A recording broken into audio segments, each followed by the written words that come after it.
This is the Kubota tractor that we're using to mow Christmas tree rows, and notice the tree guards on it. It's a B2320. It's about a 15 horsepower tractor. We use it to mow quite a few acres of trees and shrubs. Today I want to tell you about a special offer we have about Kubotas. We're interested in used Kubota parts that you have that you don't need, whether it be tires, drawbars, attachments for your Kubota. We will trade our trees and shrubs at our nursery for your used Kubota parts. We use a lot of parts and we'd like to have inventory so that we don't have to go shopping when we need something. So if you have used Kubota parts, even a Kubota that's all broken and no longer working, we would be interested in trading for it. We have thousands of trees and shrubs that we raise here at Highland Hill Farm. We grow Christmas trees, arborvitaes, shade trees, and a whole range of small trees and shrubs for landscape purposes. And we do have a deer hunting program here where you can bring us a locust cedar or pressure treated fence post and hunt for the day.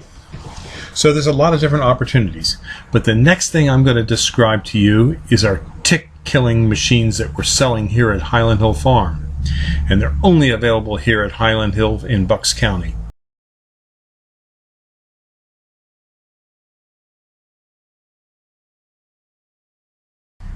The deer bait station has 4 paint rollers on it, which rub against the ears of the deer while they're eating. It's an efficient way to kill ticks on your property. This bait station has killed up to 98% of the deer ticks in an area. It's recommended that you use 1 feeding station for every 40 acres to get adequate coverage for your property. This feeder uses only, and I repeat, only whole, clean corn. And the deer will only eat about 1.5 pounds of whole, clean corn per deer per day. So it's not that much per deer to feed these deer and treat them. The storage bin for the corn on the deer bait station can tell you how many pounds of feed are being consumed by the deer. This relates directly to the amount of pesticide you're going to apply to the paint rollers. You need to follow the directions on the label to figure out how much pesticide to apply to the rollers. It's not difficult. It's very easy to do. This is the applicator gun. By squeezing this, fluid will be sucked up through this tube that goes into the can. This is the pesticide. Follow the application directions and wear gloves. This is a new unit, so it's not dirty.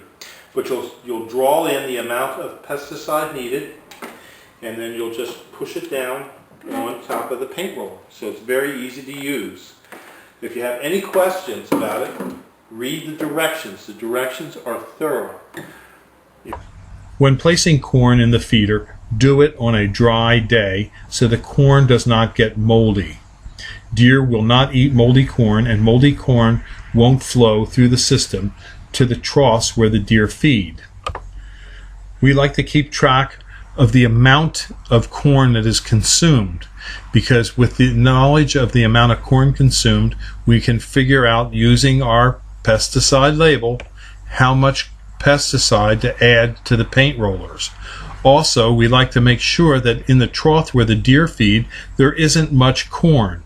When there's a lot of corn, they can eat it fast and they don't get as much of the pesticide on their ears. We want them to work at the station to get the pesticide on their ears.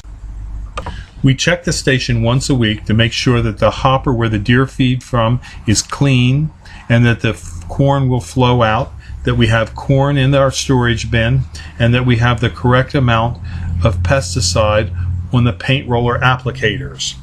In this manner, deer in your neighborhood will become your tick-killing machines. The efficiency of this feeder in eliminating ticks in an area can be upwards to 98%. A 98% reduction in ticks will mean that your likelihood of catching the Lyme disease will dramatically go down.